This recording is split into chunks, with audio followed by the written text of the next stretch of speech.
We're back. If you've ever bought a house, you know that the experience can be more than overwhelming. From how to choose the right realtor to ways to put an offer on a home, Lauren Cronmiller is here with great advice to make buying a home less stressful. She's a realtor with Keller Williams in Doylestown, PA. Welcome, Thank Lauren. you very much for having me.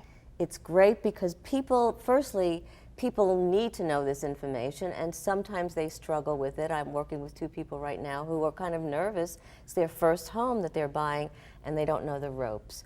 So what do they need to do, firstly, in choosing the right realtor? They can go in an interview process. Actually, one of the things that makes me cringe as a realtor is when somebody's driving by a home, they see a house they like, they automatically call the woman or man on the sign.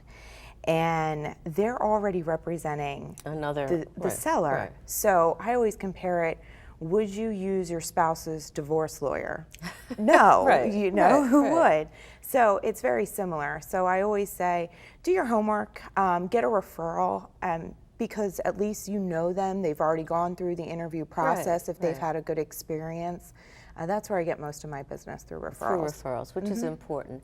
Now, do you recommend having a contract? Because sometimes you have a contract with a realtor and they're not doing what they need to do, and you're stuck. Right. Well, a lot of people think they are. They're not. They can easily ask to be released from the contract. Okay, but do you usually sign contracts? Yes, I do, because it protects myself. But what about them, the person buying the home? Well, I always say, if you're ever unhappy with the way I'm representing you, then we'll sign a release. I'd rather them be happy than unhappy. And what's the standard time for a contract? 6 months? 6 months? Yes. So don't go for a whole year if you don't have to. Correct. And you make the terms too, because in essence, I work for them.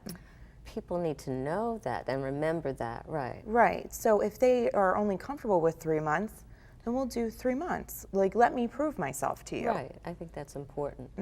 Also, what do people need to think about when they're buying a home? What kind of decisions do they need to make? And what do they need to convey to you, the realtor, so that you know what to look for? Well, they need to tell me what they want. And if you're a couple, you also need to be on the same page. Because I've worked with people who are on two completely different pages. Well, it's very hard to please two people if you don't meet in the middle. So they need to have a little bit of a conversation and get together before they tell you what they need, and because you don't want to have arguments and you're in confusion. Oh, and I've had it too. When you get to the house and one's unhappy because they didn't want to look at it, and the other one's in love. What do you do? Right. So get a list of what you want in the home and make those your top 5, is what I call. And present it to your realtor and tell them, this is what I want. And you might have to compromise on a couple things, but we really do try to stick to that list.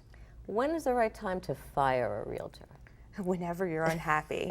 I always say, if ever you're unhappy, just get it over with. Why drag it out? Because you're only going to get more upset, more stressed out, and it's not going to work. And exactly. And so I think it's better off just to cut ties as early as possible if you are unhappy, and just move on, because this process can be stressful. We try to make it as stress-free as possible, but it's not always the case.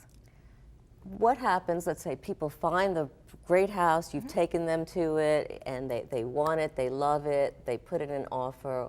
What can they expect, and what's the process that they have to follow then? Well, first you have to hold on your hats, because it moves quickly. You have to apply for your mortgage right away. You have to file an application.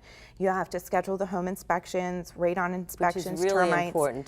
Don't go without doing all those inspections. Correct. And then the appraisal has to be ordered. So there's a lot of stuff that happens within the first 15 days of you placing an offer. After that, then the lender's you're gonna work hand in hand with the lender, because there's a bunch of paperwork that you're gonna have to get to them. But do you help through that process, even just by holding people's hands? Oh yeah, absolutely. I'm with them every step of the way. Most of the time I do work with first-time home buyers, so there's a bunch of questions that I do have to answer. And for example, things we might take for granted, like running up a credit card because you want to buy furniture, which is a major no-no, or purchasing a new car to put in your new garage, a definite no-no again. But sometimes they don't know these things, so I have to educate them on what to do, what not to do, and just wait until after they get the keys. Like, get the mortgage approved, the loan Right. approved, and then move past. Then move past, right. Do houses have personalities? Oh, absolutely. I walked into a house one time, they actually had a boulder built into the home with the cinder blocks in the basement. What was that house saying? Was it screeching? Was it screaming at you? No, it was in the middle of nowhere. It was in like woods, and there were boulders all around it, but it was the last But thing it was you growing expect. actually in the house itself. It was inside of the house, yes. So nobody bought it. My clients did not like it, no, because he wanted a man cave, so it took out of his man cave, so it wasn't for him.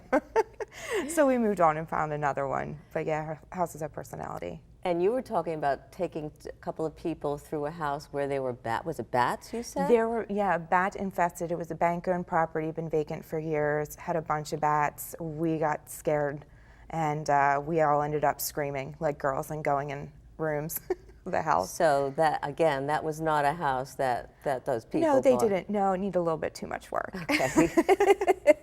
Not only that, it's infested with bats, It's right? infested. The bank was taking care of it. They just didn't do a good job. Okay. Well, you're doing a great job giving people what they need. Thank you so much, Lauren. It's been a pleasure to have you. Thanks again for having me. Great. Unlike the movie Identity Theft, having your identity stolen is no laughing matter.